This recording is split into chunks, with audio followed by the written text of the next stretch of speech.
Hey everybody, Steve Colescott here for Elite FTS. We're doing another segment of Video Inquisitions, this time with Eric Maroscher.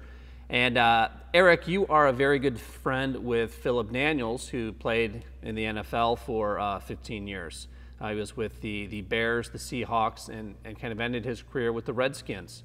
I know that you're not a big football fan, so how did you and Phillip cross paths? And tell us a little bit about how that came about. Yeah, I'm definitely not a big, huge football fan. I enjoy it, but I pale in comparison to the guys at the gym that can tell you every stat of every player on the Bears or whatever team is their favorite team.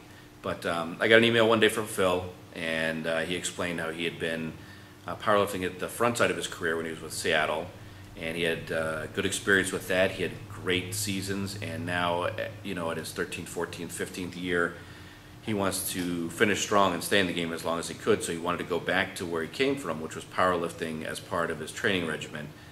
And we exchanged a couple emails back and forth, and then he wanted to come to the gym and train.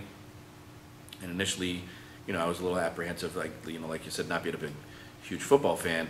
I didn't know if he was going to be like a big ego guy, and really I was just focused on training with a team of lifters. We were getting ready for, I want to say it was the 2008 Worlds at that time. And, I just didn't want anything to mess that up because we're sort of all like-minded. But we met him, and he's just a great guy. But that's how it all started, is he contacted us, and he really wanted to finish kind of how he began, and powerlifting was how he really began his football career, training-wise. At 6'6" and 310 pounds, Phillip Daniels had to be an intimidating monster on the field.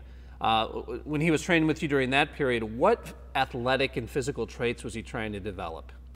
Yeah, Phil is a huge individual. The physical traits that he wanted to develop is he really wanted to develop as much speed as he could off the line, and he wanted to develop as much physical, just pure power and strength as he could.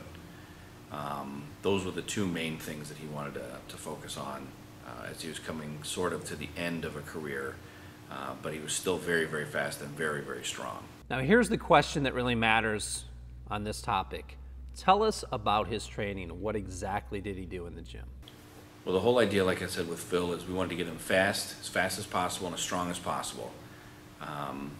So there were a number of components. The first component was when he came off of the season, the Redskins had come from the playoffs, so he was pretty damaged and beat up.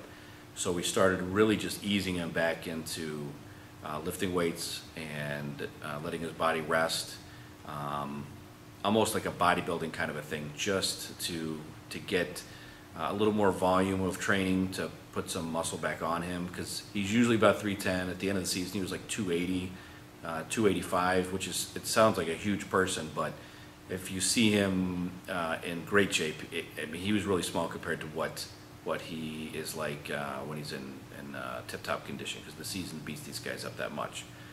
But yeah, so basically we did a lot of volume work with him first, built him back up to where he was just strong, and the program he was familiar with was, like we talked about earlier, the West Side Method when he was with Seattle. So we put him almost like page for page out of a book on that program.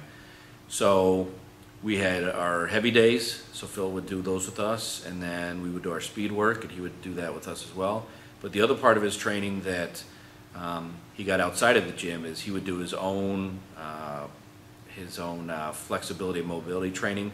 So a couple days a week he would do that training on his own, and then every morning he would do a couple hours of either a spin class or some type of aerobic activity.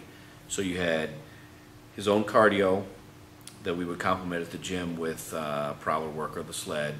He would do his own mobility and flexibility, and then nutrition-wise, his diet's pretty spot on. I mean, he doesn't eat any junk food. He's not a drinker or a smoker, so his diet's pretty dialed in. He's really a big guy, but he's a lean big guy. And then the powerlifting is what he would do with us. So it's kind of all those things combined. But again, with the conjugate method and the speed work, it did develop more speed with him, and he is fast anyway. Like if you see him off a box squat, he's the fastest guy in the gym, even as big as he is. It's really scary how fast of a human being he is. But the other thing we wanted to do is just build him up so physically strong that when the season started, let's say he's starting up here, strength-wise, everybody else is, you know, doing their thing over the summer. But then as the season tears these guys down, like I said, he came to us at about 280, 285. As everybody else is getting weaker, he is too, but he started at such a higher strength and conditioning level that it's like the 200 meters. It's not who's the fastest guy, it's the fastest guy who slows down the least.